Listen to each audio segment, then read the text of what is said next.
జై భీమ్, జై పూలే, జై సంవిధాన్ కార్యక్రమంలో భాగంగా ఈరోజు నల్లవెల్లి గ్రామంలో ఈ కార్యక్రమం జరుగుతుంది. ఈ కార్యక్రమం ఉద్దేశం ఏంటంటే జై బాపు మహాత్మా గాంధీ గారు మన దేశాన్ని స్వాతంత్రం తేవడంలో ఎంత కీలకం పాత్ర పోషించిండు, ఈ సమాజాన్ని నిర్మించడంలో ఎంత కీలకం పోషించిండు అనే దాని మీద మన కాంగ్రెస్ పార్టీ ఒక విధానాన్ని తీసుకొని మహాత్ముని సేవల్ని గుర్తించాలని, అలాగే ఈరోజు ఇప్పుడు బీజేపీ ప్రభుత్వం మహాత్ముని కానీ మన డాక్టర్ బాబాసాహెబ్ అంబేద్కర్ కానీ అవమానపరిచే విధంగా కొన్ని కార్యక్రమాలు చేపట్టడం జరుగుతుంది.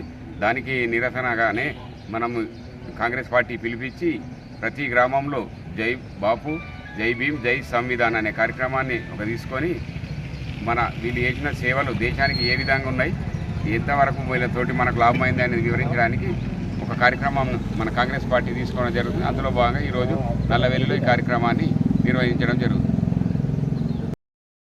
జై బాపు, జై భీమ్, జై సంవిధాన్ అనే కార్యక్రమాన్ని ఏఐసిసి ఆదేశాల మేరకు మా గౌరవ శాసనసభ్యులు భూపతి ఎమ్మెల్యే గారి ఆదేశానుసారం ఈరోజు మండల వ్యాప్తంగా కొన్ని గ్రామాలలో కార్యక్రమాన్ని నిర్వహించడమైనది.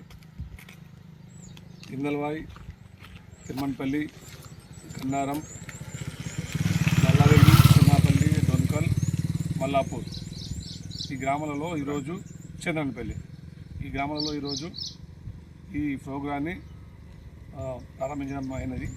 దానికి మన మండల ఇన్ఛార్జ్ అయిన శ్రీనివాస్ రెడ్డి గారు తన ఆధ్వర్యంలో, మా మండల కమిటీ మండల నాయకులు ఆధ్వర్యంలో, మన బ్లాక్ కాంగ్రెస్ అధ్యక్షులు సంతోష్ రెడ్డి గారు, అలాగే మన సీనియర్ నాయకులు హరిగంగన్న గారు, అలాగే మళ్ళా సొసైటీ చైర్మన్ మన సీనన్న గారు, అలాగే మన యూత్ కాంగ్రెస్ మండల అధ్యక్షుడు మన సుమన్ గారు, ఈ అందరూ కూడా కొన్ని గ్రామాలలో పార్టిసిపేట్ చేయడం జరిగినది. మిగతా గ్రామాలలో ఆ గ్రామాధ్యక్షుల ఆధ్వర్యంలో దిగ్విజయంగా పూర్తి చేయడం అనేది.